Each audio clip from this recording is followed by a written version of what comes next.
ಯಾವ ಬಡವನಾದರೂ ಸ್ವಾಮಿ ಹೊಡೆಯಬೇಡಿ ಸ್ವಾಮಿ. ನಾನಾದರೂ ಪರದೇಶಿ, ನಾನು ಎಲ್ಲಿಯಾದರೂ ಕೆಲಸ ಕಾರ್ಯವನ್ನು ಮಾಡಿ ಜೀವನೋಪಾಯವನ್ನು ಮಾಡಬೇಕು ಎಂಬುದಾಗಿ ಬಂದರೆ ಗುರುತಿಲ್ಲದವನು ನನಗೆ ಯಾರು ಕೆಲಸವನ್ನು ಕೊಟ್ಟಾರು ಸ್ವಾಮಿ. ಹಾಗಾಗಿ ಅಷ್ಟ ಆ ವೇಳೆಗೆ ಸರಿಯಾಗಿ ರಾಮ ಜೋಯಿಸಲು ಬಂದಿದ್ದಾರೆ. ಬಂದು ಎಲ್ಲ ವೃತ್ತಾಂತವನ್ನು ಕೇಳಿ, ಹೇ ಮಗನೇ, ನಮ್ಮ ತೋಟದಲ್ಲಿ ಒಂದು ಕೆಲಸ ಖಾಲಿ ಇದೆಯಲ್ಲ, ಕೆಲಸ ಕೊಡ.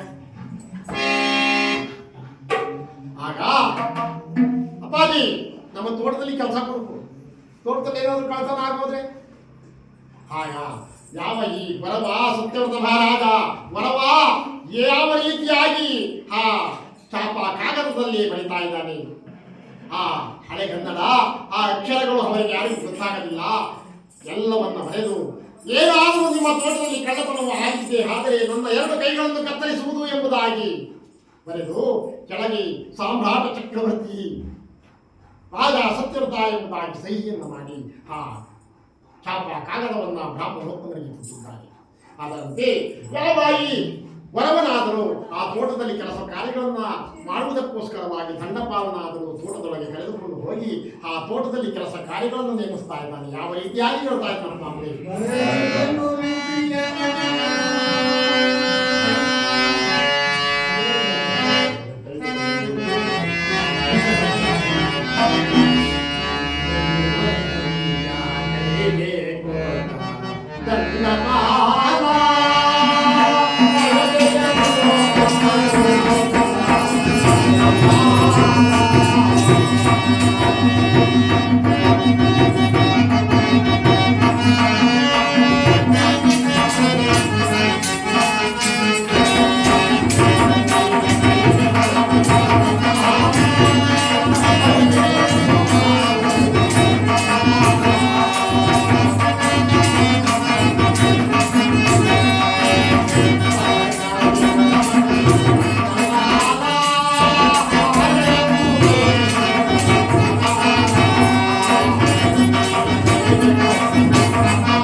ಯಾವ ಈ ಪರಮಾತ್ಮನಾದರೂ ಈ ಪರಮಾತ್ಮನ ಹೇಳಿಕೆಯಂತೆ ಆ ವರವನ್ನ ತೋಟದೊಳಗೆ ಕರೆದುಕೊಂಡು ಹೋಗಿ ಆ ತೋಟದಲ್ಲಿ ಎಲ್ಲ ಕೆಲಸ ಕಾರ್ಯಗಳನ್ನ ನೇಮಿಸಿ ಯಾವ ದಂಡಪಾಲನಾದರೂ ಊಟವನ್ನು ತರುವುದಕ್ಕೋಸ್ಕರವಾಗಿ ಮನೆಗೆ ಬರ್ತಾ ಇದ್ದಾನೆ. ಏ ವರವ, ಈ ನನ್ನ ತೋಟದಲ್ಲಿ ಎಲ್ಲಾ ಗಿಡಗಳಿಗೂ ನೀರನ್ನು ಒಯ್ತಾ ಇರು, ನಾನು ನಿನಗೆ ಹಣ್ಣವನ್ನು ತರ್ತೇನೆ ಎಂಬುದಾಗಿ ಬಂದಿದ್ದಾರೆ. ಇತ್ತ ಕಡೆ ಏನಪ್ಪ ಆಗಿದೆ ವಿಚಿತ್ರ, ಯಾವ ಈ ಕತ್ತೆ ಕಾಯುವ ಮನೆ ಅಗಸ ತಿಮ್ಮಯ್ಯನ ಮನೆಯಲ್ಲಿ ಕತ್ತೆಗಳನ್ನು ಕಾಯ್ತಾ ಇದ್ದಲ್ಲ ಈ ಬಾಲಕ ಅಂದು ಊರಿನಲ್ಲಿ ಬಡಿ ಬಟ್ಟೆಗಳನ್ನು ಕೊಡುವುದಕ್ಕೋಸ್ಕರವಾಗಿ ತಿಮ್ಮಯ್ಯನಾದರೂ ಕತ್ತೆಯ ಮೇಲೆ ಬಡಿ ಬಟ್ಟೆಗಳನ್ನು ಹೇರಿಕೊಂಡು ಹೋಗಿದ್ದಾರೆ. ಉಳಿದ ಕತ್ತೆಗಳನ್ನ ಈ ತೋಟದ ಸುತ್ತಲೂ ಮೇಯಿಸುತ್ತಾ ಯಾವ ಈ ಹುಡುಗನಾದರೂ ಆ ತೋಟದ ಬಳಿ ಕುಳಿತಿದ್ದಾನೆ. ಇತ್ತ ಕಡೆ ಯಾವ ಈ ಪರಮಾತ್ಮ ಯೋಚನೆ ಮಾಡಿದ್ರು, ಏ ಸತ್ಯವ್ರತ, ವರವ ಎಂಬ ಹೆಸರಿನಲ್ಲಿ ನೀನು ಆ ರಾಮ ದ್ವೈಸರ ತೋಟದಲ್ಲಿ ಕೆಲಸ ಕಾರ್ಯಗಳನ್ನು ಮಾಡಿಕೊಂಡು ಸುಖವಾಗಿದ್ದಿ.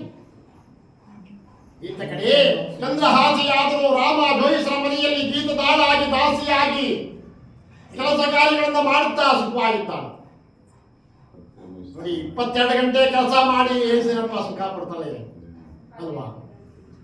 ಈಗಿರುವಲ್ಲಿ ನಾನು ನಿಮ್ಮಿಬ್ಬರ ರಾಶಿಯನ್ನು ಬಿಟ್ಟು ನೋಡು, ಈ 3.5 ವರ್ಷದ ಎಳೆಯ ಕಂದಮ್ಮನ ರಾಶಿಗೆ ಪ್ರಯಾಣವನ್ನು ಮಾಡಿ ಸತ್ಯಭ್ರಷ್ಟನನ್ನಾಗಿ ಮಾಡ್ತೇನೆ ಎಂಬುದಾಗಿ ಹೇಳಿ ಯಾವ ಈ ಪರಮಾತ್ಮ ಆ 3.5 ವರ್ಷದ ಆ ಕಂದಮ್ಮನ ರಾಶಿಗೆ ಪ್ರಯಾಣವನ್ನು ಮಾಡಿದ್ದಾರೆ. ಪರಮಾತ್ಮ ಸತ್ಯ ಸಂಕಲ್ಪದ ಸುಖದೇವರ ಪಾದ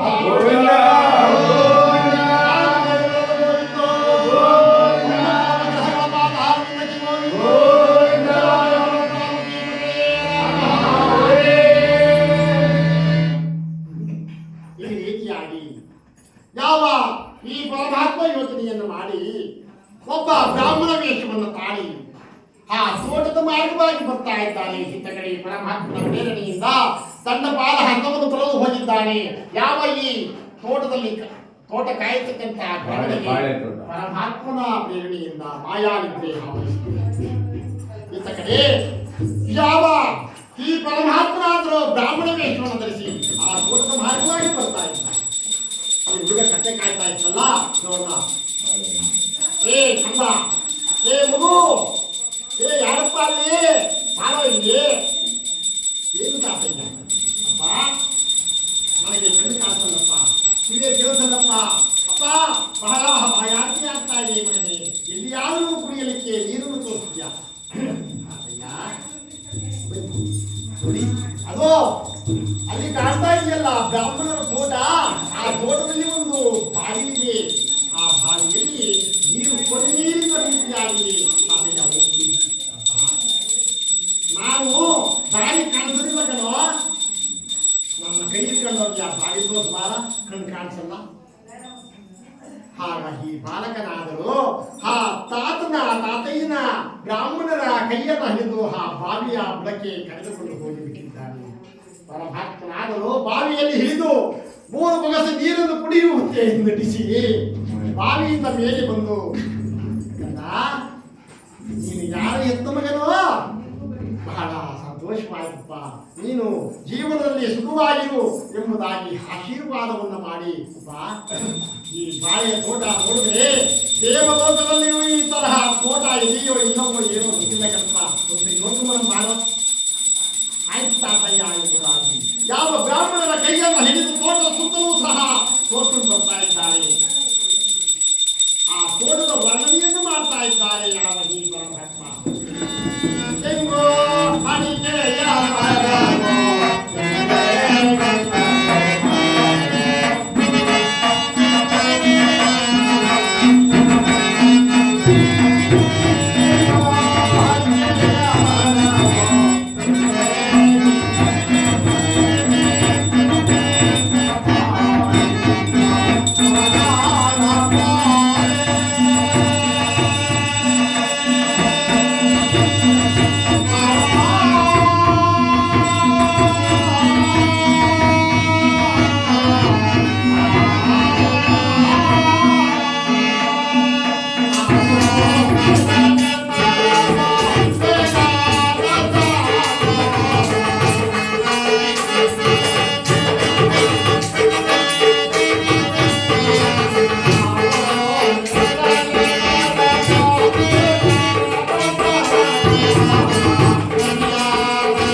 ನೋಡು, ನನಗೆ ತುಂಬಾ ಇಷ್ಟ ಆಗ್ಬಿಟ್ಟೈತಪ್ಪ.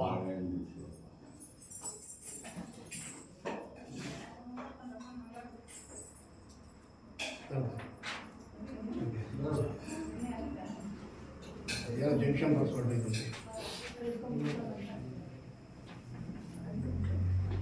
ಒಂದೆರಡು ಚಿಕ್ಕ ಹಣ್ಣ ಆ ಬಾಳೆಹಣ್ಣ ಕಿತ್ಕೊಂಡು ಹಾಗಾಗಿ 3 ವರ್ಷದ ಎಳೆಯ ಬಾಲಕ ಯಾವ ಈ ಬ್ರಾಹ್ಮಣರಿಗೆ ಬುದ್ಧಿವಾದವನ್ನ ಹೇಳ್ತಾ ಇದ್ದೀನಿ. ತಾತಯ್ಯ, ನಮ್ಮಂತಹ ಚಿಕ್ಕವರು ಕಳ್ಳತನವನ್ನ ಮಾಡಿದ್ದೇ ಆದರೆ ನೀವು ನಮಗೆ ಒಡೆದು ಬುದ್ಧಿಯನ್ನು ಹೇಳಿ ನಮಗೆ ಬುದ್ಧಿ ಕಲಿಸುವವರು ನೀವು ಅಂತಹದ್ದು ನೀವೇ ನನಗೆ ಕಳ್ಳತನವನ್ನ ಹೇಳ್ಕೊಡ್ತಾ ಇದ್ದೀರಾ. ನಾನು ಇಲ್ಲಿದ್ದೇ ಆದರೆ ನನಗೆ ಮುಂದೆ ತೊಂದರೆ ಉಂಟಾಗುವುದು. ನಾನು ಮುಟ್ಟೋದಿಲ್ಲ. ಅದು ಆದರೂ ಬ್ರಾಹ್ಮಣರ ಸೊತ್ತು, ಮಹಾವಿಷ. ನಮ್ಮ ತಾಯಿ ಏನಂತ ಹೇಳಿದ್ದಾರೆ ಗೊತ್ತಾ ತಾತಯ್ಯ? ಕಳಬೇಡ ಕೊಲ್ಲಬೇಡ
ನಮ್ಮ ತಾಯಿ ಕಳ್ಳತನವನ್ನು ಮಾಡಬೇಡ, ಸುಳ್ಳನ್ನು ಹೇಳಬೇಡ, ತಿಂದ ಮನೆಗೆ ಕನ್ನವನ್ನು ಹಾಕಬೇಡ.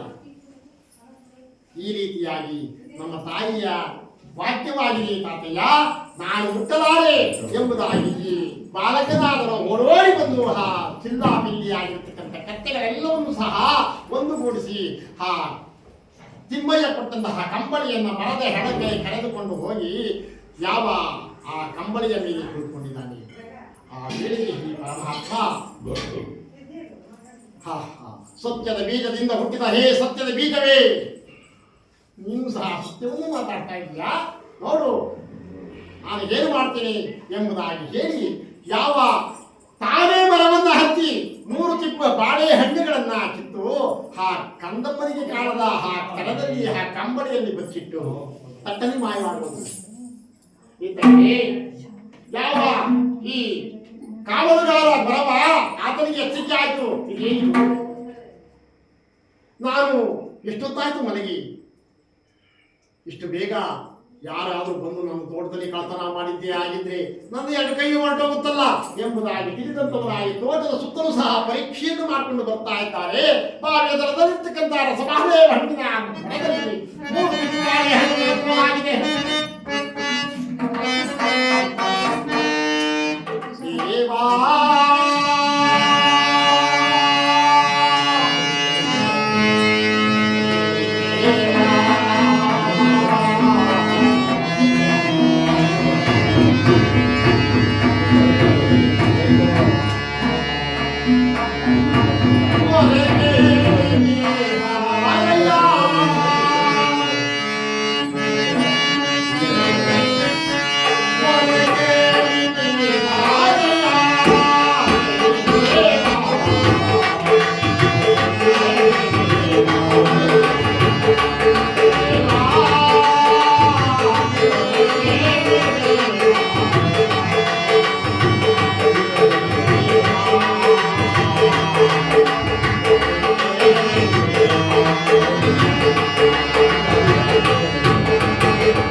ತಿಳಿದಿಲ್ಲ. ಯಾವ ಈ ಬಾಲಕ ಒಬ್ಬನೇ. ಹೇ ಕುಮಾರ, ಏನು ಸ್ವಾಮಿ, ಯಾರಾದರೂ ನಮ್ಮ ತೋಟಕ್ಕೆ ಯಾರಾದರೂ ಬಂದಿದ್ರನೋ? ಸ್ವಾಮಿ, ನಿಮ್ಮ ತೋಟಕ್ಕೆ ಯಾರೋ ಒಬ್ಬ ಬ್ರಾಹ್ಮಣ ಹೊತ್ತು ಬಂದಿದ್ರು ಸ್ವಾಮಿ. ಆಮೇಲೆ ಏನಾಯ್ತು? ಕುಡಿಯಲಿಕ್ಕೆ ನೀರು ಕೇಳಿದ್ರು, ನೀರು ತೋರಿಸ್ತೆ.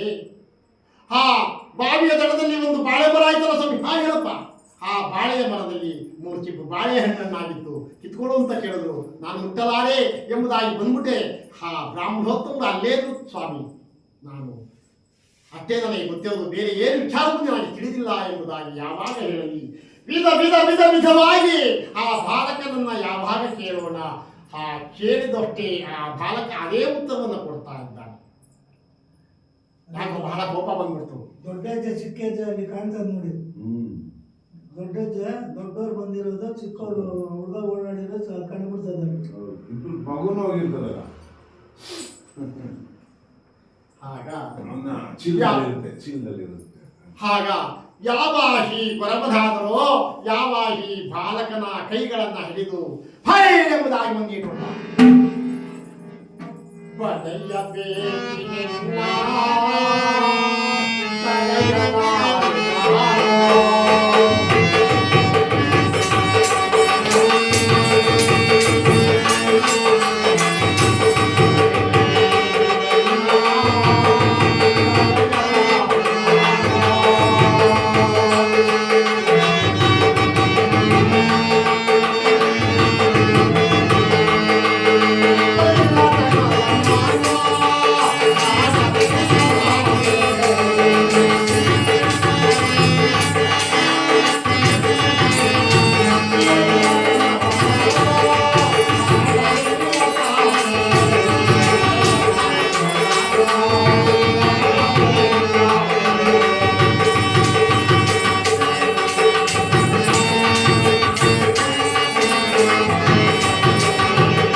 ಕುಲದೇವರ ಪಾದದಾಡಿ ನಾವು ಬಾಳೆಯ ಹಣ್ಣುಗಳನ್ನು ಕಿತ್ತವನ್ನಲ್ಲ ಸ್ವಾಮಿ.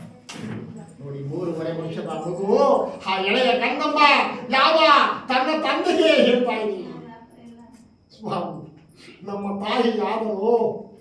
ಕಳಬೇಡ, ಕಳ್ಳತನವನ್ನು ಮಾಡಬೇಡ, ಸುಳ್ಳನ್ನು ಹೇಳಬೇಡ, ಇನ್ನ ಮನೆಗೆ ದ್ರೋಹವನ್ನು ಬಗೆಯಬೇಡ, ಇನ್ನೊಬ್ಬರನ್ನ ಈ ಆಳಿಸಬೇಡ ಎಂಬುದಾಗಿ ಒಳ್ಳೆಯ ನುಡಿಗಳನ್ನ ಕಲಿಸ್ಕೊಟ್ಟಿದ್ದೆ ತಾತಿ ಸ್ವಾಮಿ.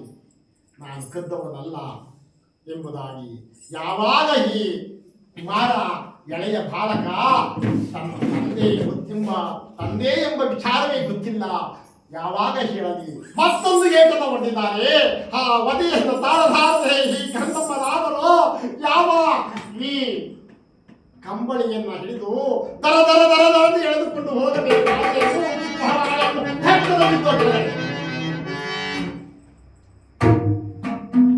ನೋಡಿ, 2 ಬಾಳೆಹಣ್ಣು ಸೌತೆಕಾಯಿ ತಿಂತೀರ? ಸೌತೆಕಾಯಿ ಇದೆಯಾ? 2 ಸೌತೆಕಾಯಿ ಇದೆಯಾ? ತಾಮನಿ ಒಂದೇ ತಾಮನಿ ಅವನು ಸೌತೆಕಾಯಿ ತಗೊಂಡು ಸೌತೆಕಾಯಿ ಇಲ್ಲ ಅಂದ್ರೆ ಏನು ಯೋಚನೆ ಮಾಡಬೇಡಿ, ಬಾಳೆಹಣ್ಣು ಐತಲ್ವ ಸಾಕು. ಯಾವ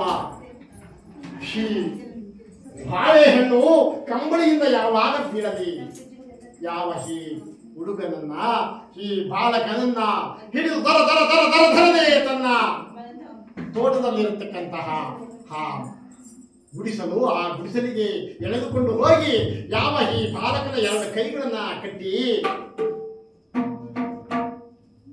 ಯಾವ ಈ ಬಾಲಕನಿಗೆ ಶಿಕ್ಷೆಯನ್ನು ಕೊಡುವುದಕ್ಕೋಸ್ಕರವಾಗಿ, ಹೇ ಅಲ್ಲ, ನಿನಗೆ ಕಡಿಯಬೇಕೆಂದಿದ್ದ ಕೈಗಳು ನನ್ನ ಕೈಗಳು ಹೋಗಬೇಕಾಗಿತ್ತು. ಏನು ಆ ಭಗವಂತನ ಲೀಲಾಧಾರ, ನೀನೇ ಕಳ್ಳ ಎಂಬುದಾಗಿ ನನಗೆ ಗೊತ್ತಾಯಿತು.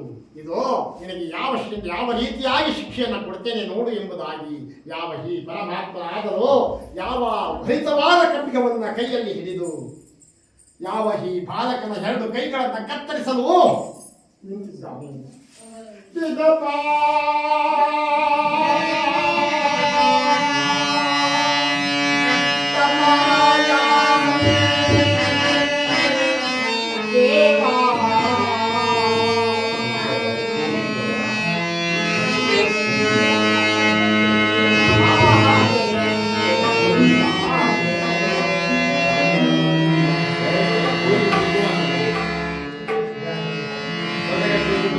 ಕುಂಕುಮ ಹಾಕ್ಬೇಕಲ್ಲ, ಸೌದೆಗೆ ಕುಂಕುಮ ಹಾಕ್ಬೇಕಲ್ಲ.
ವರವನಾದರೂ 3.5 ವರ್ಷದ ಈ ಎಳೆಯ ಬಾಲನ 2 ಕೈಗಳನ್ನ ಹರಿತವಾದ ಕಣ್ಣಿನಿಂದ ಒಂದೇ ಬಾರಿಗೆ ಛೇದಿಸಿದ್ದಾರೆ. ಅಮ್ಮ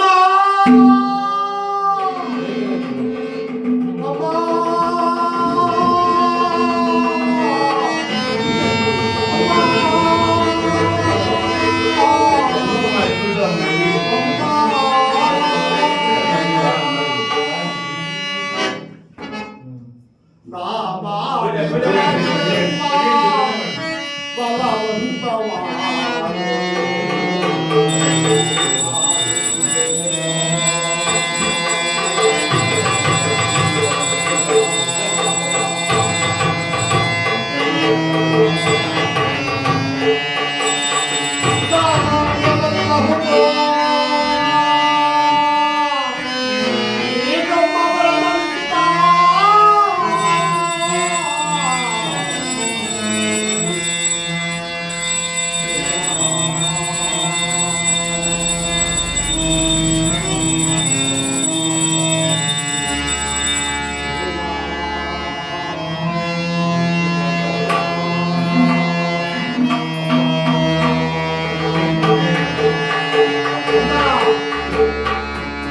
ನಮ್ಮ ಮನೆಯ ನಿಂದಿತವನ್ನು ಯಾರಿಂದಲೂ ತೀರಿಸಲು ಸಾಧ್ಯವಿಲ್ಲ ತಾಯಿ. ಮಾ ಏನು ತಪ್ಪನ್ನು ಮಾಡದಿದ್ದರೂ ನನಗೆ ಈ ಶಿಕ್ಷೆಯೇ ಎಂಬುದಾಗಿ ಗೋಳಾಡುತ್ತಾ ಈ ಕುಮಾರನಾದರೂ ತೋಟದ ಸುತ್ತಲೂ ಆ ರಕ್ತಧಾರಿಯನ್ನು ಸುರಿಸುತ್ತಾ ಒಂದು ಮುತ್ತುಕದ ಪದೆಯಲ್ಲಿ ಮೂರ್ಛೆ ತಪ್ಪಿ ಬಿದ್ದು ಹೋಗಿದೆ. ಆ ಮೂರ್ಛೆ ತಪ್ಪಿದ್ದಾಗಲೂ ಅಮ್ಮ ಅಮ್ಮ ಅಮ್ಮ ಅಮ್ಮ ಎಂಬುದಾಗಿ ಗೋಳಾಡ್ತಾ ಇದೆ. ಆ ವೇಳೆಗೆ ಯಾವ ಹಗದ ತಿಮ್ಮಯ್ಯನಾದರೂ ಮಣಿ ಬಟ್ಟೆಗಳನ್ನು ಕೊಟ್ಟು ಆ ತೋಟದ ಕತ್ತೆಗಳನ್ನ ಕಾಯ್ತಾ ಇತ್ತಲ್ಲ ಈ ಮಗು, ಆ ಮಗುವಿಗೆ ಊಟವನ್ನು ತೆಗೆದುಕೊಂಡು ಬರ್ತಾ ಇದ್ದಾರೆ. ಕತ್ತೆಗಳೆಲ್ಲ ಚಿಲ್ಲ ಪಿಲ್ಲಿ ಆಗಿ ಮೇಯ್ತಾ ಇದೆ, ಆದರೆ ಹುಡುಗನಿಲ್ಲ. ಆಗ ಕತ್ತೆಗಳೆಲ್ಲವನ್ನು ಒಂದು ಕೂಡಿಸಿ ತಂದು ತನ್ನ ಮನೆಗೆ ಕೂಡಿ ಹಾಕಿ ಯಾವ ದಾಸಿ ಇರ್ತಕ್ಕಂಥ ಮನೆಗೆ ಹೋಗಿ, ಹೇ ದಾಸಿ, ಇಲ್ಲ ಸ್ವಾಮಿ, ನಾನು ನಿಮ್ಮ ಮನೆಯಲ್ಲಿ ಬಿಟ್ಟದಲ್ಲ, ನೀನು ಗಂಡ ಇಲ್ಲದೆ ಹುಟ್ಟಿಸಿಕೊಂಡಂತಹ ಗಂಡೆ ನೀನು ನಿನ್ನ ಮಗನಿಗೆ ಸರಿಯಾಗಿ ಬುದ್ಧಿಯನ್ನು ಕಲಿಸಿದ್ದರೆ ಈ ದಿವಸ ನನ್ನ ಕತ್ತೆಗಳನ್ನು ಬಿಟ್ಟು ಎಲ್ಲಿಯಾದರೂ ಹೋಗ್ತಾ ಇದ್ನ ನೋಡು. ಆದಷ್ಟು ಬೇಗ ನಿನ್ನ ಮಗನನ್ನು ಹುಡುಕಿ ತಂದು ನನ್ನ ಮನೆಗೆ ಬಿಟ್ಟಿದ್ದೇ ಆದರೆ ಸರಿ, ಇಲ್ಲದೆ ಹೋದರೆ ನಿಮ್ಮ ಮಾನ ಮರ್ಯಾದೆಯನ್ನು ಕಾಣಬಿಡ್ತೇನೆ, ಎಚ್ಚರ ಎಂಬುದಾಗಿ ಹೇಳಿ ಯಾರ ತಿಮ್ಮಯ್ಯ ಇದ್ದ ಕಡೆ ಇವತ್ತು ಅಂದಿನ ಕೆಲಸ ಕಾರ್ಯಗಳನ್ನು ಬೇಗ ಬೇಗ ಬೇಗ ಬೇಗನೆ ಮುಗಿಸಿ ಯಾವ ತನ್ನ ಒಡೆಯನ ಅಪ್ಪಣೆಯನ್ನು ಪಡೆದು ಆ ತನ್ನ ಮಗನನ್ನು ಹುಡುಕುತ್ತಾ ಆ ಕಾಡಿನ ದಾರಿಯಲ್ಲಿ ಬರ್ತಾ ಇದೆ ಯಾವ ಈ ಮಹತಾಯಿ.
ಸರು ರಾತ್ರಿಯ ಸಮಯ ಅಮಾವಾಸ್ಯೆಯ ಕತ್ತಲು ತನ್ನ ಮಗನನ್ನ ನೆನೆಯುತ್ತಾ ತನ್ನ ಮಗನಿಗೋಸ್ಕರವಾಗಿ ಸರಗಿನಲ್ಲಿ ತನ್ನ ಒಡೆಯ ಕೊಟ್ಟಂತಹ ಹಣ್ಣವನ್ನ ಕಟ್ಟಿಕೊಂಡು, ಏ ಮಗನೇ ಎಲ್ಲಿದ್ದೀಯಾ, ಬಾರಪ್ಪ ಅಮ್ಮ ಎಂಬುದಾಗಿ ಕೂಗೋ ಎಂಬುದಾಗಿ ಯಾವ ಈ ತಾಯಿಯಾದರೂ ಪ್ರಲಾಪಿಸುತ್ತಾ ಬರುತ್ತಿರಬೇಕಾದರೆ ಏನಾಗಿದೆ, ಯಾವ ಈ ಗುಡಿಸಿದಲ್ಲಿ ಬೆಳಿಗ್ಗೆ ಆ ಮಗುವಿನ ಕೈಯನ್ನ ಕತ್ತರಿಸಿದ್ದಲ್ಲ ಯಾವ ಈ ತನ್ನ ಗೊರವ ಆ ಎರಡು ಹಸ್ತಗಳನ್ನ ಆ ಕೊಳ್ಳಿಯ ಬೆಳಕಿನಲ್ಲಿ ಹಿಡಿದು ಆ ಹಸ್ತರೇಖೆಯನ್ನು ನೋಡ್ತಾ ಕುಳಿತಿದ್ದಾನೆ. ಮುಂದೆ ರಾಜ್ಯಭಾರವನ್ನು ಮಾಡಿ ರಾಜನಾಗಿ ರಾಜ್ಯಭಾರವನ್ನು ಮಾಡ್ತಕ್ಕಂಥ ಈ ಹಸುಳಿಯ ಕಣ್ಣಮ್ಮನ ಎರಡು ಕೈಗಳನ್ನ ಕತ್ತರಿಸಿದ್ದಲ್ಲ ಈ ಕಂದಮ್ಮನನ್ನು ನಾನು ಕೊಂದು ಬಿಟ್ಟಲ್ಲ. ಅಯ್ಯೋ ಪಾಪಿ ವಿಧಿ. ಏ ದೇವ, ಶನಿದೇವ, ಕಾಕವಾಹನ, ಕರಿಯ ಪುರುಷ, ಛಾಯಾತನಯ, ಎಲ್ಲ ನಿನ್ನ ಲೀಲೆಯಪ್ಪ ಎಂಬುದಾಗಿ ಯಾವ ಈ ಬರಬರಾದರು ಎರಡು ಕಣ್ಣುಗಳಲ್ಲಿ ಧಾರಾಕಾರವಾಗಿ ನೀರನ್ನು ಸುರಿಸುತ್ತಾ ಆ ಕೊಳ್ಳಿಯ ಬೆಳಕಿನ ಸಹಾಯದಿಂದ ಹಸ್ತರೇಖೆಗಳನ್ನು ತಪ್ಪಿಸುತ್ತಾನೆ. ರಾಜನಾಗಿ ನಾನು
ಈ ಪ್ರಕಾರವಾಗಿ ಯಾವ ಶ್ರೀ ಗುರವನಾದರೂ ಕೊಳ್ಳಿಯ ಬೆಳಕಿನ ಸಹಾಯದಿಂದ ಆ ಹಸ್ತದ ರೇಖೆಗಳನ್ನು ನೋಡ್ತಾ ಇರ್ತಕ್ಕಂಥ ಸಮಯದಲ್ಲಿ ಯಾವ ಇತ್ತ ಕಡೆ ಆ ಕಚ್ಮಲೆಯಾದರೂ ಕಾಡಿನ ದಾರಿಯಲ್ಲಿ ತನ್ನ ಮಗನನ್ನು ಹುಡುಕುತ್ತಾ ಬರ್ತಾ ಇದ್ದಾಳೆ. ಆ ಶಬ್ದ ಯಾವ ಈ ಗುಡಿಸಲಿರ್ತಕ್ಕಂತಹ ಈ ಬರವಣಿಗೆ ಕೇಳಿಸ್ತು. ಶಿವರಾತ್ರಿ ಸಮಯ ಯಾರೋ ಪ್ರಲಾಪನೆ ಮಾಡಿಕೊಂಡು ಬರ್ತಾ ಇದ್ದಾರಲ್ಲ, ಯಾರಿರಬಹುದು? ದೆವ್ವವೋ, ಭೂತವೋ, ಪೀಡಿಯೋ, ಪಿಶಾಚಿಯೋ, ಯಾರು ಬೇಕು ಎಂಬುದಾಗಿ ಯಾವ ಈ ಬರವನಾದರೂ ಆ ಕೊಳ್ಳಿಯ ಬೆಳಕನ್ನು ಹಿಡಿದುಕೊಂಡು ಆ ದಾರಿಗೆ ಬಂದಿದ್ದಾರೆ.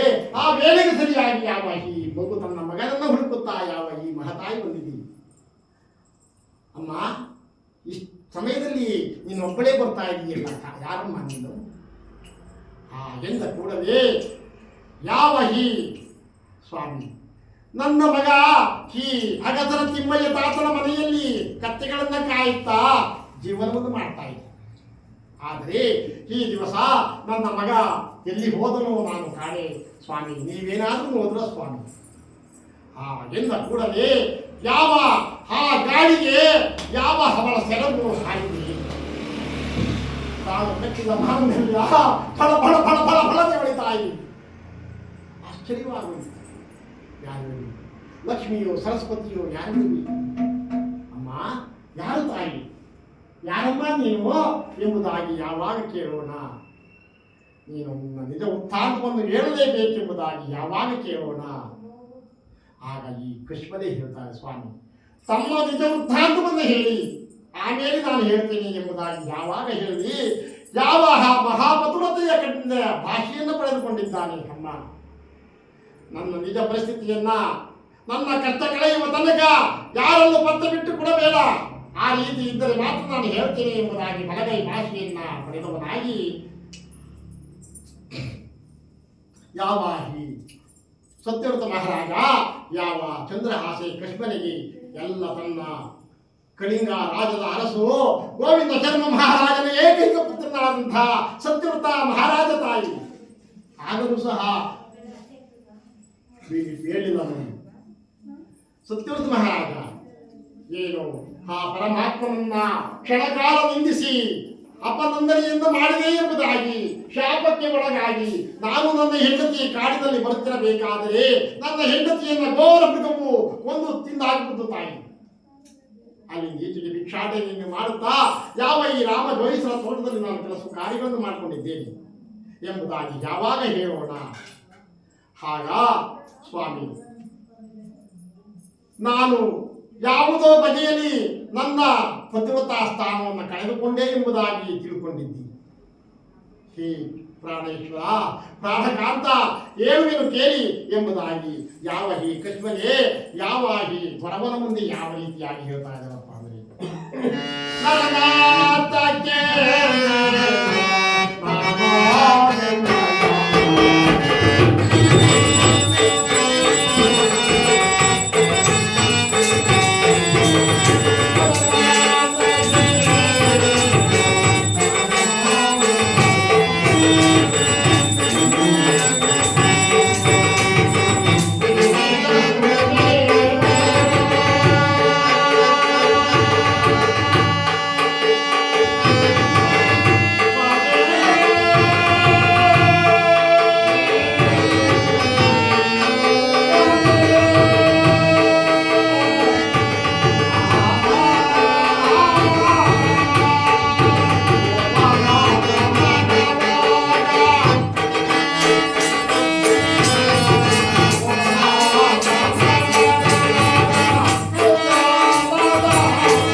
ನಮಗೆ ದಾನವನ್ನು ಕೇಳಿದರು ಸ್ವಾಮಿ. ನಾನು ನಿಮ್ಮ ಆಜ್ಞೆ ಇಲ್ಲದೆ ಆ ಪರಮೇಶ್ವರನಲ್ಲಿ ಆ ತ್ರಿಮೂರ್ತಿಗಳಲ್ಲಿ ಆ ಶ್ರೀಹರಿಯಲ್ಲಿ ಬೇಡಿಕೊಳ್ಳುತ್ತಾ ನಿಮ್ಮ ಆಜ್ಞೆ ಇಲ್ಲದೆ ಆ ಮುಕ್ತಿನ ಮೂಗು ಬಿಟ್ಟದ್ದ ನಾನು ಬ್ರಾಹ್ಮಣರಿಗೆ ದಾನವಾಗಿ ಕೊಟ್ಟೆ ಸ್ವಾಮಿ, ನನ್ನನ್ನು ಕ್ಷಮಿಸಿ ಎಂಬುದಾಗಿ ಹೇಳ್ಕೊಳ್ತಾರೆ. ಈಗಲಾಗಿದ್ದರೆ ಏನು ನೀನು ಕೇಳೋದು? ನೀನು ಮಾಡಿಸ್ಬಿಟ್ಟಿದ್ದ? ನಮ್ಮ ಅಪ್ಪನ ಮನೆ ಮಾಡಿಸ್ಬಿಟ್ಟಿದ್ದು ಅದಕ್ಕೂ ನಿನ್ಗೆ ಸಂಬಂಧ ಇಲ್ಲೇ ಇರೋದು ಗೊತ್ತಾಯಿತು. ತಾಯಿ ಆ ಥರ ಏನಿಲ್ಲ.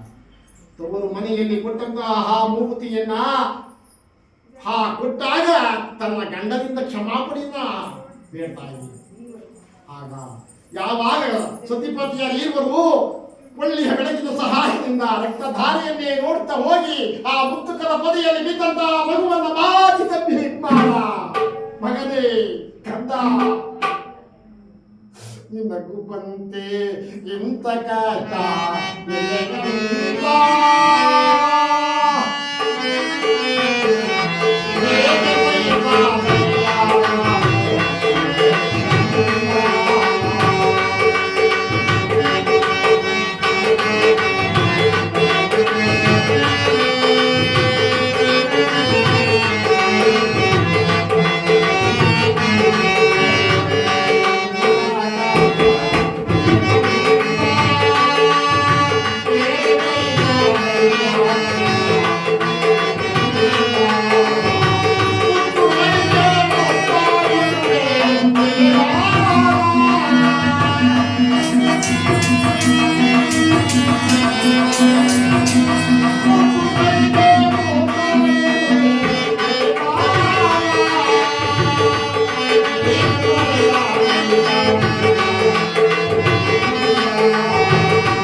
ತಾಯಿಯರಿಬ್ಬರು ಆ ಮಗನನ್ನ ಬಾಗಿ ತಪ್ಪಿ ಮುದ್ದಾಡುತ್ತಾರೆ. ಕುಮಾರ,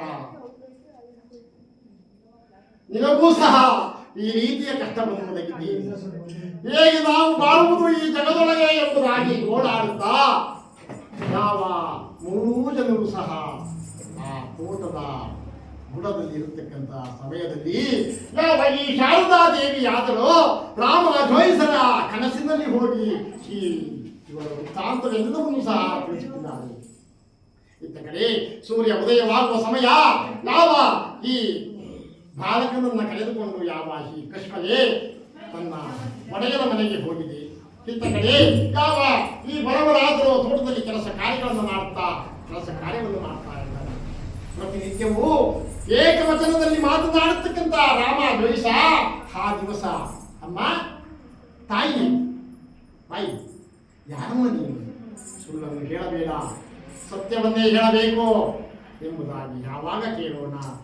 ಆಗ ತನ್ನ ಒಡೆಯನ ಆಜ್ಞೆಯನ್ನು ಪಡೆದು ಬಡಗೈ ಭಾಷೆಯನ್ನು ಪಡೆದು ಯಾವ ತಮ್ಮ ನಿಜ ವೃತ್ತಾಂತವೆಲ್ಲವನ್ನೂ ತಿಳಿಸಿದಿ. ಆಗ ಗರ್ವದನ್ನ ತನ್ನ ಮನೆಗೆ ಕರೆದು ಅವರ ಮನೆಯಲ್ಲಿ ಈ ಮೂವರನ್ನು ಸಾಕಿಕೊಂಡು ಕಾಲ ವ್ಯಾಪಾರಿಯನ್ನು ಮಾಡುತ್ತಿರತಕ್ಕಂಥ ಸಮಯ ಒಂದಾನೊಂದು ದಿವಸ ಆ ಊರಿನ ಧನಿಕ ಧನಪಾಲ ಶೆಟ್ಟಿ, ಆ ಧನಪಾಲ ಶೆಟ್ಟಿಯ ಮನೆಯಲ್ಲಿ ಅಪರೂಪಕ್ಕೆ ಒಂದು ಮಗು ಜಾಣವಾಗಿದೆ. ಆ ಮಗುವಿಗೆ ಹುಟ್ಟಿದ ಹಬ್ಬವನ್ನು ಮಾಡ್ತಾ ಇದ್ದಾರೆ.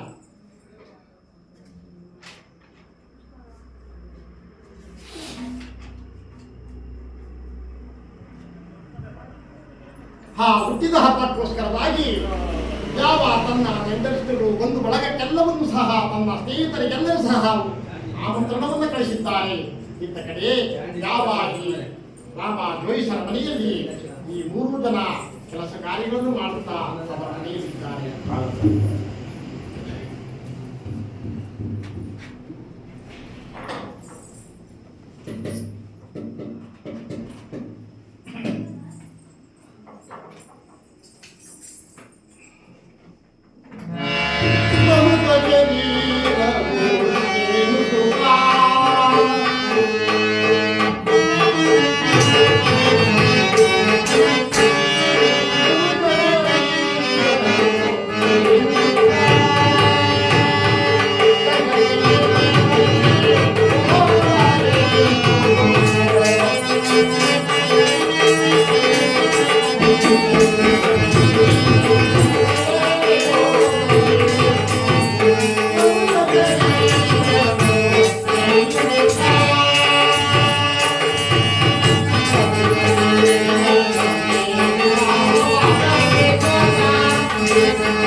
ಸಿದ್ದೇಶ್ವರ ಸ್ವಾಮಿ ಪಾದಾರ ಗೋವಿಂದ.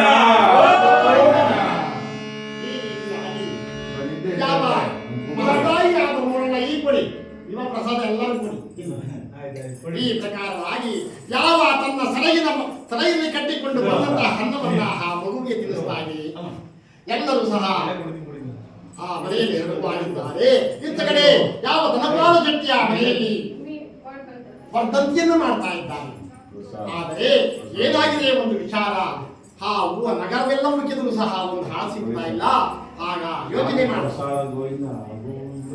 ಮಾಡಿದ್ರು ನಮ್ಮ ರಾಮ ಜೋಯಿಸರ ಮನೆಯಲ್ಲಿ ದಾಸಿ ಗೊರವ ಇದ್ದಾರಲ್ಲ ಅವರನ್ನೇ ಕರೆದುಕೊಂಡು ಬಂದು ನಮ್ಮ ಮನೆಯಲ್ಲಿ ಕೆಲಸ ಮಾಡಿಸೋಣ ಎಂಬುದಾಗಿ ಹೇಳಿ ಬಂದು ಆ ರಾಮ ಜೋಯಿಸರ ಅಪ್ಪಣೆಯನ್ನು ಪಡೆದು ಯಾವ ಈ ದಾಸಿಯನ್ನ ಕರೆದುಕೊಂಡು ಹೋಗಿ ಅವರ ಮನೆಯಲ್ಲಿ ಗೋಧಿಯನ್ನ ಬೇಯಿಸುವುದಕ್ಕೋಸ್ಕರವಾಗಿ ಬಿಟ್ಟಿದ್ದಾರೆ. ಆ ಮಹತಾಯಿ ಆದರೂ ಆ ಗೋಧಿಯನ್ನ ಬೇಯಿಸುತ್ತಾ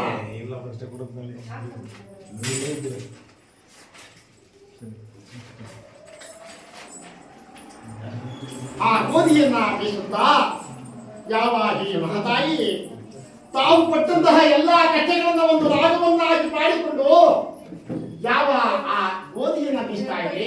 ಆ ವೇಳೆಗೆ ಆ ಲಕ್ಷ್ಮಿ ಕಾಂತಿಯಾದರು ಆಡಂಬರ ಏನು ಮೈ ತುಂಬಾ ಒಂದೂವರೆ ಮಣ ಬಂಗಾರ ಹಾಕೊಂಡ್ಬಿಟ್ಟವಳೆ.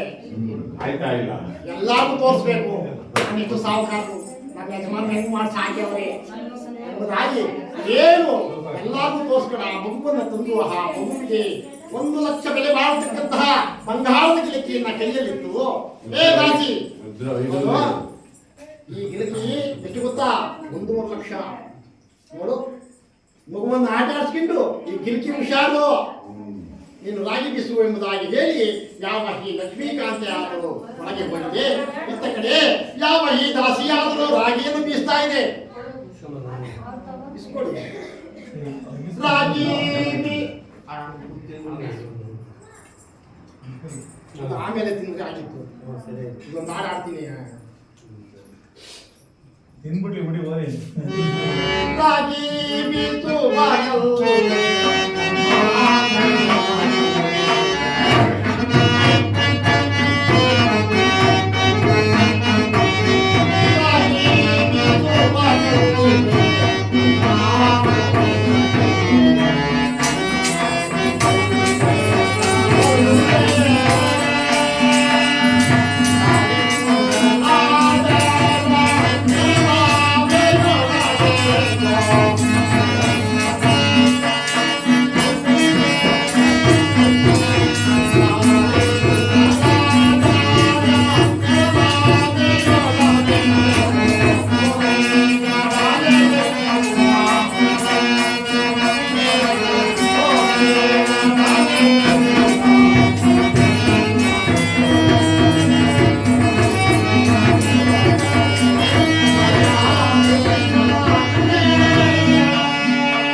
ಈ ರೀತಿಯಾಗಿ ಯಾವ ರಾಗಿಯನ್ನು ಬೀಸುತ್ತಾ ಯಾವ ಈ ಮಹತಾಯಿ ಹಾಡನ್ನ ಪಾಡುತ್ತಾ ಆ ಮಗುವನ್ನ ನೋಡಿಕೊಳ್ಳುತ್ತಾ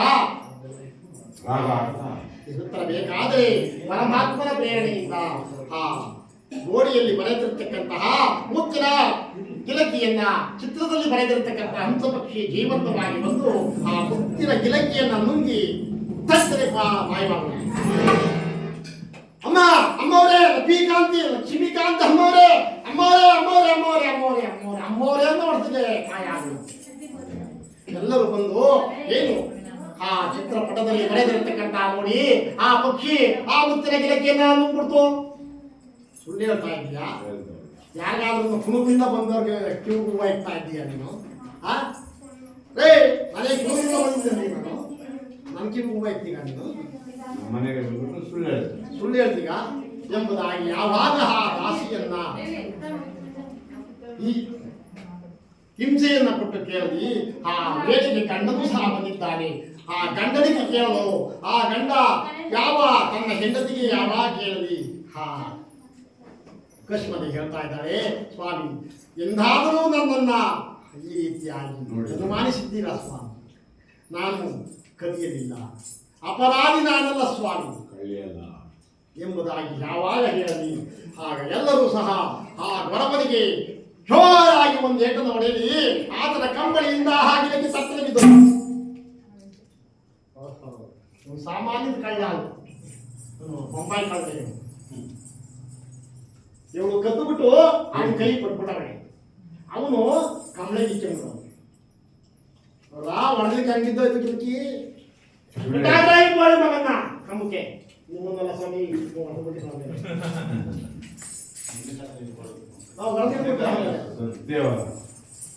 ಯಾವಾಗ ಮೂವರನ್ನು ಕಂಬಕ್ಕೆ ಕಟ್ಟಿ ಅಂದಿನ ವಸಂತಿಗೆ ನಂಬಿಸಿ ರಾಜ ಸ್ಥಾನಕ್ಕೆ ದರ ದರ ದರ ದರ ಹೇಳ್ಕೊಂಡು ಹೋಗ್ತಾ ಇದ್ದಾರೆ. ಆ ಬೇರೆಗೆ ಪರಮಾತ್ಮ ಯೋಚನೆ ಮಾಡಿದ, ಏನಾದರೂ ಸತ್ಯವ್ರತ ಈತನಿಗೆ ಮಾವ ಎಂಬುದಾಗಿ ವಿಚಾರ ಗೊತ್ತಿದ್ದೇ ಆದರೆ ಆ ಚಂದ್ರಸೇನ ಯಾವ ಸತ್ಯವ್ರತನಿಗೆ ಶಿಕ್ಷೆಯನ್ನು ಕೊಡುವುದಿಲ್ಲ. ಈಗಲೇ ಹೋಗಿ ನಾನೇ ರಾಜನಾಗಿ ಕುಳಿತು ಈತನಿಗೆ ಯಾವ ರೀತಿಯಾದ ಕಷ್ಟವನ್ನು ಕೊಡ್ತೇನೆ ನೋಡು ಎಂಬುದಾಗಿ ಹೇಳಿ ಯಾವ ಶಕಟಾದಿವಾಸನಾಗಿ ಕಚ್ಚೆ ಪಂಚೆಯನ್ನು ಹಾಕಿಕೊಂಡು ರುಮಾಲನ್ನು ಸುತ್ತಿಕೊಂಡು ಯಾವ ರಾಜ ಸ್ಥಾನ ಬೀದಿಯಲ್ಲಿ ಭವತಿ ಭಿಕ್ಷಾಂದೇಹಿ ಎಂಬುದಾಗಿ ಬರ್ತಾ ಇದ್ದಾನೆ ಪರಮಾತ್ಮ. ಆ ಬಂದಂತಹ ಪರಮಾತ್ಮನನ್ನ ರಾಜ ಮರ್ಯಾದೆಯಿಂದ ರಾಜಭಟರು ರಾಜಸ್ಥಾನಕ್ಕೆ ಕರ್ಕೊಂಡು ಹೋದ್ರು. ಮಹಾರಾಜ ಕೇಳ್ದ, ಸ್ವಾಮಿ ಸಾಧ್ಯ ನಿಮಗೇನಾಗಬೇಕು ಒಡೆಯ, ನನಗೆ ಕೇಳಿದ್ದು ಕೊಡಬೇಕು, ಹಾಗಂತ ನನಗೆ ಬಲಗ ಭಾಷೆಯನ್ನು ಇಲ್ಲವಾದರೆ ನಾನು ಹೊರಟೋಗ್ತೇನೆ. ಆ ರಾಜ ತಿಳ್ಕೊಂಡ, ಇನ್ನೇನು ಕೇಳ್ಬೋದು, ಮನೆ ಕೇಳ್ಬೋದು, ಒಂದು ಬಿಡಿ ಕೇಳ್ಬೋದು, ಸ್ವಲ್ಪ ಹಣ ಕೇಳ್ಬೋದು, ವಜ್ರ ವೈಡೂರ್ಯ ಕೇಳ್ಬೋದು, ಮುತ್ತು ರತ್ನ ಕೇಳ್ಬೋದು, ಏನ್ ಕೇಳ್ತಾರೆ ಅಂತ ಹೇಳಿ ಆಯ್ತು ಸ್ವಾಮಿ ಬಲಗೈ ಭಾಷೆ ಕೊಟ್ಟೇ ಬಿಟ್ಟ. ಆಗ ಈ ಪರಮಾತ್ಮ ಕೇಳ್ತಾ ಇದ್ದಾನೆ, ಮುದ್ರೇ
ಮುದ್ರೆ ಯುಂಗರವನ್ನು ನನ್ನ ಬೆಳ್ಳಿಗೆ ತೊಡಿಸು, ರಾಜ ಕೈಗಳನ್ನು ಧರಿಸು, ರಾಜ ಉಡುಪನ್ನು ಕೊಡು, ಹೆಚ್ಚಿನ ರಾಜ ಸಿಂಹಾಸನಕ್ಕೆ ಕೊಲ್ಲಿರಿಸು. ರಾಜನಿಗೆ ಭಯವಾಗುವುದು, ಭಾಷೆ ಕೊಟ್ಬಿಟ್ಟಿದ್ದಾನೆ, ಆಡಿದ ಮಾತಿನಂತೆ ನಡೆದುಕೊಳ್ಳಲೇಬೇಕು. ಎಲ್ಲ ಉಡುಪನ್ನ ಯಾವ ಶ್ರೀ ಬ್ರಾಹ್ಮಣೋತ್ತಮರಿಗೆ ಕೊಡಿಸಿ ರಾಜ ಸಿಂಹಾಸನಕ್ಕೆ ಎತ್ತಿ ಕೂರಿಸಿದ ರಾಜ ಮಂತ್ರಿಯಾಗಿ ಪಕ್ಕದಲ್ಲಿ ನಿಂತ ಆ ವೇದಿಕೆ ಯಾವ ಈ 3 ಜನ ಕಳ್ಳರನ್ನ ಹೇಳ್ಕೊಂಡು ಬಂದ್ರು. ಆ ಬಂದು ಕೇಳಿದಾಗ ಹೇಳ್ತಾ ಇದ್ದಾರೆ, ಸ್ವಾಮಿ ಶಿವನ ಪಾದ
ಸ್ವಾಮಿ ಅರನ ಪಾದದಾಡಿ, ಶಿವನ ಪಾದದಾಡಿ, ಎತ್ತ ತಂದೆ ತಾಯಿಗಳ ಪಾದದಾಡಿ ನಾನು ಕದಿಲಿಲ್ಲ.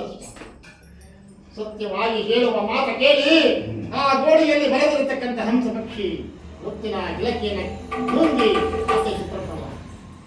ಈ ಮಾತು ಸತ್ಯ ಸ್ವಾಮಿ.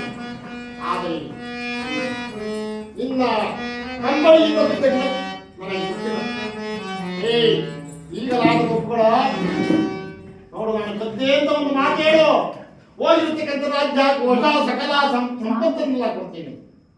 ನೋಡು, ನಿನಗೆ ಮಗನಿಗೆ ಹೋಗಿರ್ತಕ್ಕಂಥ 2 ಕೈಗಳನ್ನ ಕೊಡ್ತೀನಿ. ಕದ್ದೆ ಎಂಬುದಾಗಿ ಹೇಳು ಎಂಬುದಾಗಿ ಯಾವ ಮಹಾರಾಜ ಪರಮಾತ್ಮ ಯಾವಾಗ ಕೇಳಲಿಲ್ಲ. ನಾನು ಕದ್ದಿಲ್ಲ. ಎತ್ತ ತಂದೆ ತಾಯಿಗಳ ಸಾಕ್ಷಿಯಾಗಿ, ಶಿವನ ಪಾದ ಸಾಕ್ಷಿಯಾಗಿ, ಗುರು ಹಿರಿಯರ ಪಾದ ಸಾಕ್ಷಿಯಾಗಿ ನಾನು ಕದ್ದವನಲ್ಲ ಎಂಬುದಾಗಿ ಯಾವಾಗ ಹೇಳಲಿ.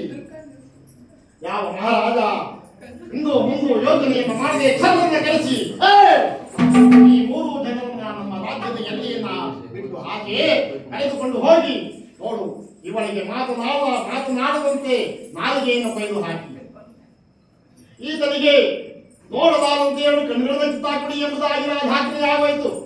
ಅದರಂತೆ ಈ 3 ಜನರನ್ನ ಕಟ್ಟಿ ದರದೇ ರಾಜ್ಯದ ಎಲೆಯಿಂದ ಹಾಕಿ ಎಳೆದುಕೊಂಡು ಹೋಗಿ ರಾಜಾಜ್ಞೆಯಂತೆ ಯಾವ ಕಾಯಿ ಹೊಡೆದು ಹಣ್ಣು ಮುರಿದು ಪೂಜೆ ಮಾಡಬೇಕು,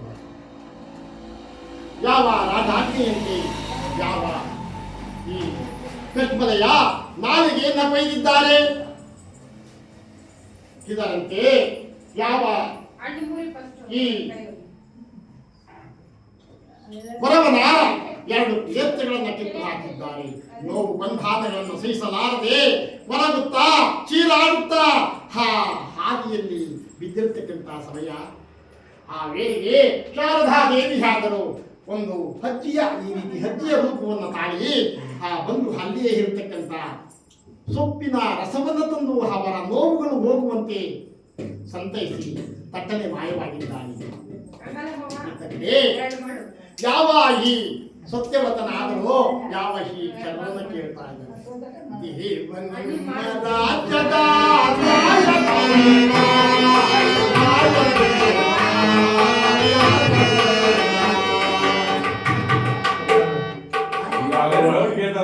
ಹಣ್ಣು ಕಾಯಿ ಮಾಡ್ಬೇಕಾ, ಹಣ್ಣು ಕುಯ್ಬೇಕಾ ಅಂತ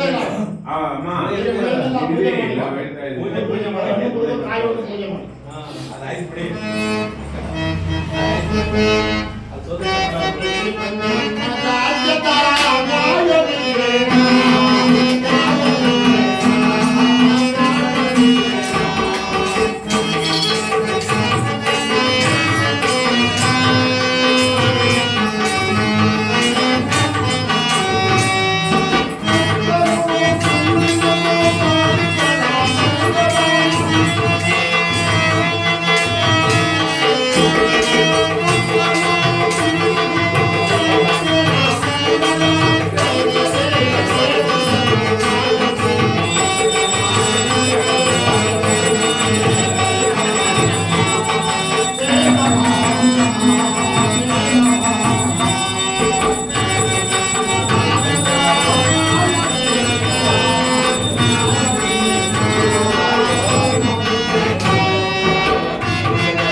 ಇಂದಿರಾ ಗೋವಿಂದ ಗೋವಿಂದ ಶನೇಶ್ವರ ಸಾಯಿನಾಥರ ಗೋವಿಂದ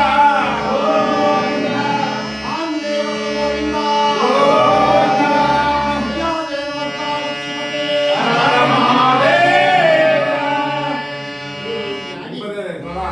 ಯಾವ ಈಗ ಚೆರುಕು ಕೊಡ್ತಾರಲ್ಲ ಅದಕ್ಕೆಲ್ಲ ಇದು ಕುತ್ಕೊಂಡ್ಬಿಡ್ತೀವಿ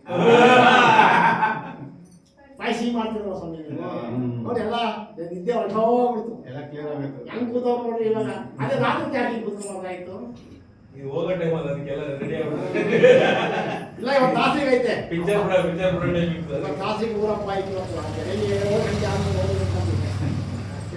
ನಾವೇ ಕದ್ದೂರು ಹೋಗ್ತೀವಿ ಹಂಗೆ ನಾವು ಮುಗಸ್ವಾಮಿ ಅವ್ರನ್ನ ಲೆಕ್ಕ ತಗೊಂಡ್ಬಿಟ್ಟಿರ್ತಾರೆ ನಮ್ಮ ಮುನಿಯಪ್ಪ ಹೇಳ್ತಾರೆ ಆಚೆ ಬಾಯ್ ನಮ್ಮ ನೋಡ್ಕೊಂಡು ಐದು ಗಂಟೆ ನಾಲ್ಕು ಕಾಲು 6 ಕಾಲು 5 ಕಾಲು ಈ ರೀತಿಯಾಗಿ ಯಾವ ಈ 3 ಜನ ರೋದನೆ ಮಾಡ್ತಾ ಇದ್ರಲ್ಲ ಆ ರೋದನೆಯನ್ನ ಮಾಡ್ತಕ್ಕಂಥ ಜಾಗ ಯಾವಪ್ಪ ಅಂದ್ರೆ ಸತ್ಯವ್ರತ ಮಹಾರಾಜರು ತನ್ನ ಹತ್ತೆ ಮಾವರ ಮನೆಗೆ ಹೋಗಬೇಕಾದಾಗ ಕಟ್ಟಿಸಿದಂತಹ ಅನ್ನಚಿತ್ರ ಈ ದಿವಸ ದುಷ್ಟದುಮ್ನನು ಆ ರಾಜ್ಯವನ್ನು ಸೂರೆ ಹೊಡೆದು ನಾವು ಮಂಟಪವಾಗಿ ಬಿದ್ದಿದೆ. ಆ ಜಾಗದಲ್ಲಿ ಈ 3 ಜನರು ಸಹ ಮರಳಾಡ್ತಾ ಇದ್ದಾರೆ. ಆ ವೇಳೆಗೆ ಕಳಿಂಗಾಸಕಂತ ಒಬ್ಬ ನೀಲಕಂಠಾಚಾರಿ ಎಂಬಾತ ಆ ವೇಮಾರ್ಗವಾಗಿ ಬರ್ತಾ ಯಾವ ಈ 3 ಜನರನ್ನು ನೋಡಿ, ಅಪ್ಪ ತಾವು ಯಾರಿಲ್ಲ ಸ್ವಾಮಿ, ತಾವು ಭಿಕ್ಷುಕರು, ಯಾರೂ ಇಲ್ಲದ ಅನಾಥರು ಎಂಬುದಾಗಿ ಹೇಳಿದ್ದ. ಅಪ್ಪ ನಾವು ಇರ್ತಕ್ಕಂಥ ಜಾಗ ಯಾವಪ್ಪ? ಆಗ ನೀಲಕಂಠಾಚಾರಿ ಹೇಳ್ತಾರೆ, ಅಯ್ಯ ಹಿಂದೆ ಸತ್ಯವ್ರತ ಮಹಾರಾಜರು ತನ್ನ ಮಾವನ ಮನೆಗೆ ಹೋಗಬೇಕಾದ ಆ ದಾರಿಯಲ್ಲಿ ಅನ್ನಛತ್ರವನ್ನು ನಿರ್ಮಾಣ ಮಾಡಿದ್ದಲ್ಲ ಆ ಅನ್ನಛತ್ರ ಸ್ವಾಮಿ. ಆ ದುಷ್ಟದುಮ್ನನು ಬಂದು ಸೂರ್ಯ ಹೊಡೆದು ರಾಜ್ಯವನ್ನು ಕೊಳ್ಳೆ ಹೊಡೆದು ಆ ಸ್ತ್ರೀಯರನ್ನು ಸಹ ಸೆರೆಯಲ್ಲಿಟ್ಟು ಇರತಕ್ಕಂಥ ಐಶ್ವರ್ಯವೆಲ್ಲವನ್ನು ಸಹ ಓದಿ ಪರಾರಿಯಾದ ಸ್ವಾಮಿ. ಈ ದಿವಸ ಆ ಅನ್ನಛತ್ರ ಹಾಳು ಮಂಟಪವಾಗಿ ಹಾಳು ಚಾವಡಿಯಾಗಿ ಬಿದ್ದಿದೆ ಎಂಬುದಾಗಿ ಯಾವಾಗ ಹೇಳಿದ್ವಿ. ಅಯ್ಯೋ ಶಿವನೇ, ಏ ಪರಮಾತ್ಮ! ಆ ಇಂದ ಕೂಡಲೇ ನೀಲಕಂಠಾಚಾರಿಗೆ ಅನುಮಾನ ಬಂತು. ಸ್ವಾಮಿ ಕಾವ್ಯ ಸ್ವಾಮಿ, ನಾನು ಸತ್ಯವ್ರತ ಮಹಾರಾಜರ ಆಸ್ಥಾನದಲ್ಲಿ ಕಸವನ್ನು ಉಳಿಸಿಕೊಂಡು ಪರಿಚಾರಿಕೆಯಾಗಿದ್ದೆ ಸ್ವಾಮಿ ಎಂಬುದಾಗಿ ಯಾವಾಗ ಸತ್ಯವ್ರತ ಮಹಾರಾಜ ಆ ನೀಲಕಂಠಾಚಾರಿ ಮುಂದೆ ಹೇಳಲಿ. ಆಗ ಆ ನೀಲಕಂಠಾಚಾರಿ ಆದರೂ ಯಾವ ಕನಿಕರದಿಂದಾಗಿ 3 ಜನರನ್ನ ಕರೆದುಕೊಂಡು ಹೋಗಿ ಆ ತನ್ನ ಮನೆಯಲ್ಲಿ ಸಾಕ್ತಾ ಇದ್ದ. ಈತ ಕಡೆ ಒಂದಾನೊಂದು ದಿವಸ ಯಾವ ಮಹಾರಾಜನಿಗೆ ಈ 3 ಜನಕ್ಕೆ ಯಾವಾಗ ಅಂಗಗಳನ್ನು ತೆಗೆಸಿದ್ನೋ ಆತನಿಗೆ ನೆಮ್ಮದಿ ಇಲ್ಲ. ಆತನಿಗೆ ಏನೋ ಒಂದು ರೀತಿಯ ಭವ ರೋಗ. ಆಗ ಪಂಡಿತೋತ್ತಮರನ್ನ ಕೇಳಿದ್ದಾರೆ, ಅಯ್ಯ ಏನೂ ತಪ್ಪು ಮಾಡಿದವರಿಗೆ ನೀನು ಶಿಕ್ಷೆಯನ್ನು ಕೊಡಿಸಿದ್ದೀಯಲ್ಲ, ಆ ಶಿಕ್ಷೆಯ ಮೂಲವೇ ಇದು. ಈಗ ಆ ಶಿಕ್ಷೆ ಆ ಶಾಪ ವಿಮೋಚನೆಯಾಗಬೇಕು ಅಂದ್ರೆ ಏನು ಮಾಡಬೇಕು? 10,000 ದ್ರವ್ಯವನ್ನು ನೀನು ತಕ್ಕಡಿಯಲ್ಲಿ ಹಾಕಿ ಯಾರು ದಾನ ಧರ್ಮವನ್ನು ಮಾಡಿರ್ತಕ್ಕಂತಹ ಆ ದಾನ ಧರ್ಮವನ್ನ ಒಂದು ತಕ್ಕಡಿಯಲ್ಲಿ ಬರೆದು ಹಾಕಿ ಈ 10,000 ದ್ರವ್ಯವನ್ನು ಒಂದು ಕಡೆ ಹಾಕಿ 2 ಸಮನಾಗಿ ತೂಗ್ತವೋ ಅಂತಹವರಿಗೆ ಆ ದ್ರವ್ಯವನ್ನ ದಾನವನ್ನಾಗಿ ಕೊಟ್ಟಿದ್ದೇ ಆದರೆ ಇನ್ನ ರೋಗ ಇಳಿಮುಖವಾಗುತ್ತೆ ಎಂಬುದಾಗಿ ಯಾವಾಗ ಹೇಳಲಿ ಆಗ ಯಾವ ದೇಶ ವಿದೇಶಗಳಿಗೆ ರಾಜ್ಯಕ್ಕೆ ಡಂಗೂರವನ್ನು ಸಾರಿಸ್ತಾ ಇದ್ದಾರೆ. ಕೇಳಿರಿ ಜನರೆಲ್ಲ ಹೇಳುವ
ಯಾವ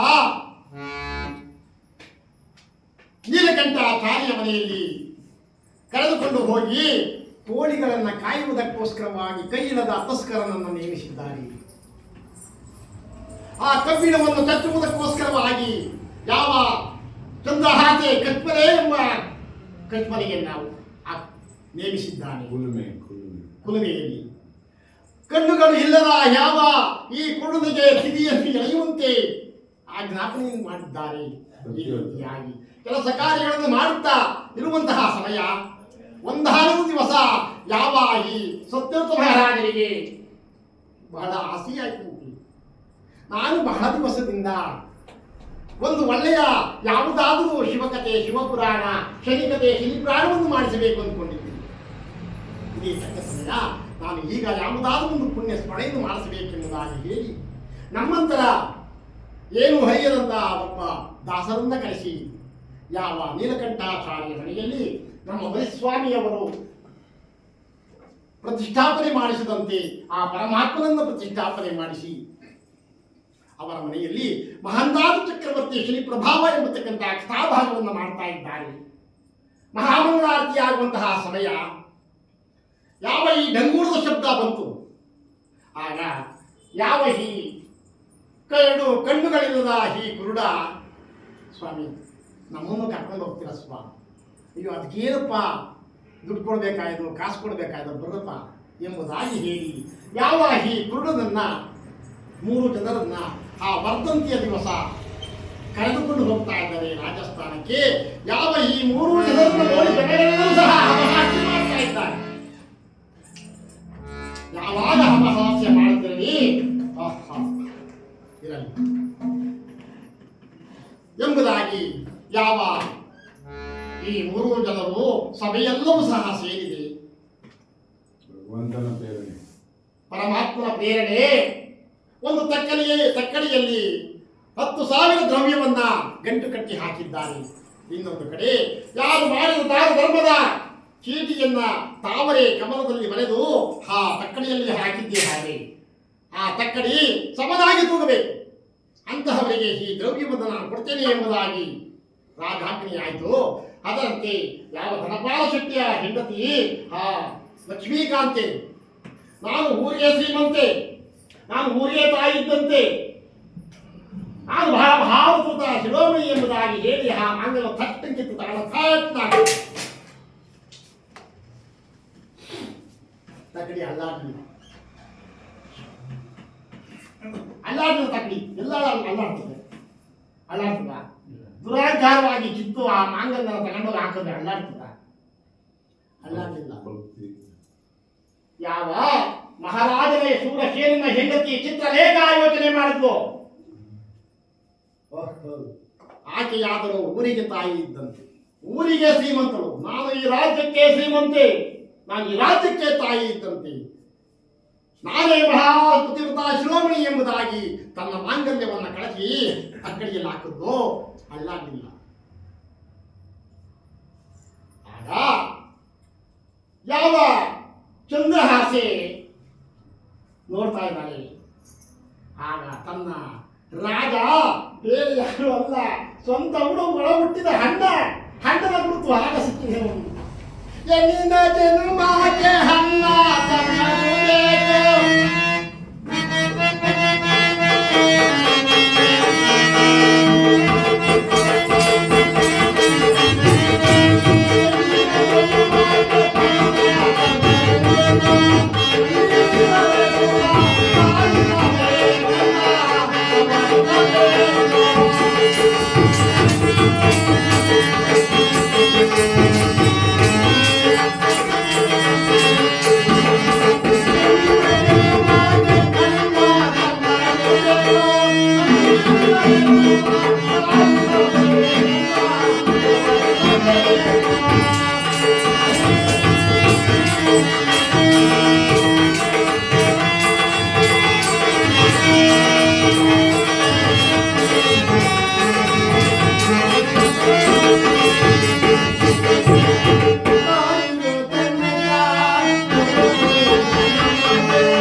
ರಾತ್ರಿಯಿಂದ ಯಾವ ಗೋವಿಂದ ಬೈಕ್ಬಿಟ್ಟ ಕಿತ್ಕೊಂಡು ಹೋಗ್ತಾರೆ ಹಂಗೆ ಚರ್ಚ್ಕೊಡ್ತಾರೆ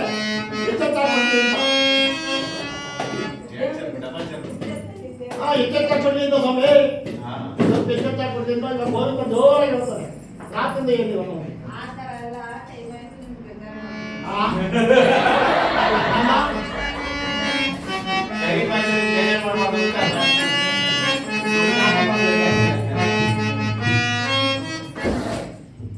ಈ ರೀತಿಯಾಗಿ ಯಾವ ಈ ನಾಡಿಗೆ ಇಲ್ಲದ ಈ ಕತ್ತಲೆಗೆ ಮಹಾರಾಜ ತನ್ನ ಸ್ವಂತ ತಾಯಿಯ ಮಗ ತನ್ನ ಅಣ್ಣ ಎಂಬುದಾಗಿ ಆಗ ತನ್ನ ಪತಿ ಹತ್ತಿರ ಹೇಳ್ತಾ ಇದೆ ಸ್ವಾಮಿ ಸ್ವಾಮಿ ಸಿಂಹಾಸನದಲ್ಲಿ ಕುಳಿತಿರ್ತಕ್ಕಂಥ ಆ ರಾಜ ಯಾರು ಗೊತ್ತಾ ಸ್ವಾಮಿ ಯಾರು ಯಾರು ಯಾರು ದೇವಿ ಪ್ರಾಣೇಶ್ವರಿ ಯಾರು ಎಂಬುದಾಗಿ ಯಾವಾಗ ಕೇಳಿದೆ ಸ್ವಾಮಿ ನನ್ನ ಜೊತೆಯಲ್ಲಿ ಒಂದೇ ಹಾಲನ್ನು ಕುಡಿದು ಜೊತೆಯಲ್ಲಿ ಹುಟ್ಟಿ ಬಂದಂತಹ ನನ್ನ ಸ್ವಂತ ಅಣ್ಣ ಸೂರಶೇಷ ಆಗಿಂದ ಆಯಿತು ನಮ್ಮ ಕರ್ಮ ಕಳೆಯುವ ತನಕ ನೀನು ಏನನ್ನು ಮಾತನಾಡಲಿಲ್ಲ ಸ್ವಾಮಿ ನಾನು ಹೋಗಿ ನಾವು ಮಾಡಿದ ದಾನ ಧರ್ಮವನ್ನು ತಕ್ಕಡಿಯಲ್ಲಿ ಹಾಕಲೇ ತನ್ನ ಪತಿಯ ಆಜ್ಞೆಯನ್ನು ಪಡೆದು ಯಾವ ಈ ಮಹತಾಯಿ ಗುರು ಹಿರಿಯರ ನಾಮಸ್ಮರಣೆಯನ್ನ ಮಾಡಿ ದೇವತೆಗಳ ನಾಮಸ್ಮರಣೆಯನ್ನ ಮಾಡಿ ಯಾವ ಮಹಾರಾಜನಿಗೆ ಶಿರಸಾಷ್ಟಾಂಗ ನಮಸ್ಕಾರವನ್ನು ಮಾಡಿದ್ದಾಳೆ ತನ್ನ ಅಣ್ಣನಿಗೆ ಶಿರಸಾಷ್ಟಾಂಗ ನಮಸ್ಕಾರವನ್ನು ಮಾಡಿ ತನ್ನ ಸೆರಗಿನ ಮನೆಯಿಂದ ತನ್ನ ಮಾಂಗಲ್ಯವನ್ನು ಕಳಕಿ ತ್ರಿಮೂರ್ತಿಗಳನ್ನು ನೆನೆದು ಪರಮಾತ್ಮನನ್ನು ನೆನೆದು ತಂದು ಯಾವ ತಕ್ಕಡಿಯ ಸುತ್ತಲೂ 3 ಸುತ್ತು ಪ್ರದಕ್ಷಿಣೆಯನ್ನು ಹಾಕಿ ಆ ತಕ್ಕಡಿಗೆ ನಮಸ್ಕರಿಸಿ ತನ್ನ ಮಾಂಗಲ್ಯವನ್ನು ಇಟ್ಟು ಯಾವ ಆ ಮಾಂಗಲ್ಯವನ್ನು ಇಟ್ಟ ತಕ್ಷಣವೇ 10,000ವನ್ನು 10,000ವನ್ನು ಮತ್ತು ಈ ಧರ್ಮದ ಮಾಂಗಲ್ಯದ ಚೀಟಿ ಸಮನಾಗಿ ತೂಗುವುದು. ಆಗ ಈ ಪರಮಾತ್ಮ ಯೋಚನೆ ಮಾಡುವಂತೆ ನೋಡಿ, ನಾನು ಈಗಲಾದರೂ ಹೋಗಿ ಅವರಿಗೆ ಇನ್ನೂ ಕಷ್ಟವನ್ನು ಕೊಡಬೇಕು ಎಂಬುದಾಗಿ ಯಾವ ಪರಮಾತ್ಮ ಒಂದು ತಕ್ಕಡಿಗೆ ಝಾಡಿಸಿ ಹರಿದ್ರು ಆ ಧರ್ಮದ ತಕ್ಕಡಿ ಹೋಯ್ತು. ಯಾವ ಈ ಮಾಂಗಲ್ಯ ಇರತಕ್ಕಂಥ ತಕ್ಕಡಿ ಕಾಡೆ ಬಂದ್ಬಿಟ್ಟು ಮಹಾರಾಜ ಹೇಳಿದ ಆಗಲೀಕೆಯಿಂದ ಸುಳ್ಳಕ್ಕೆ.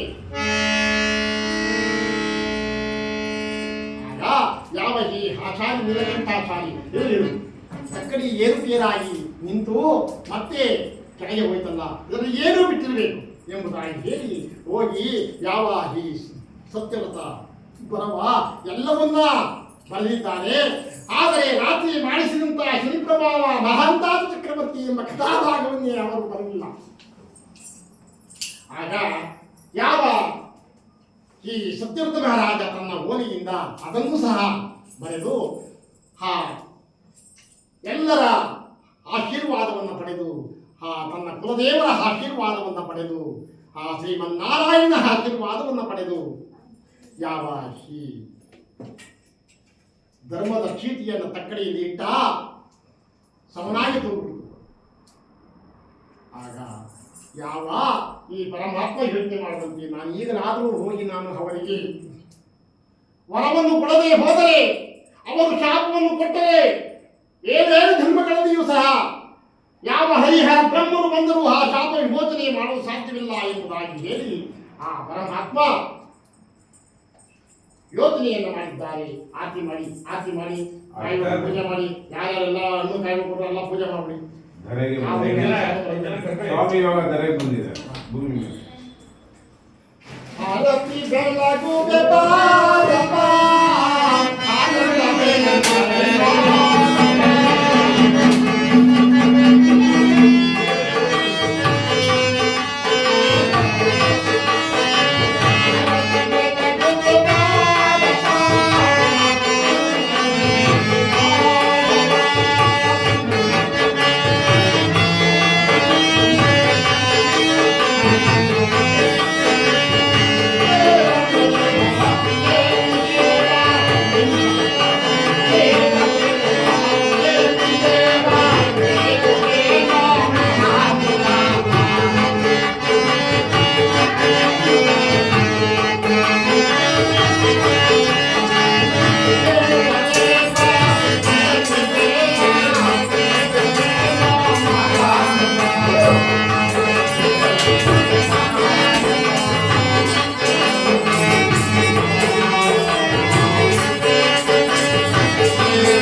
¡Gracias!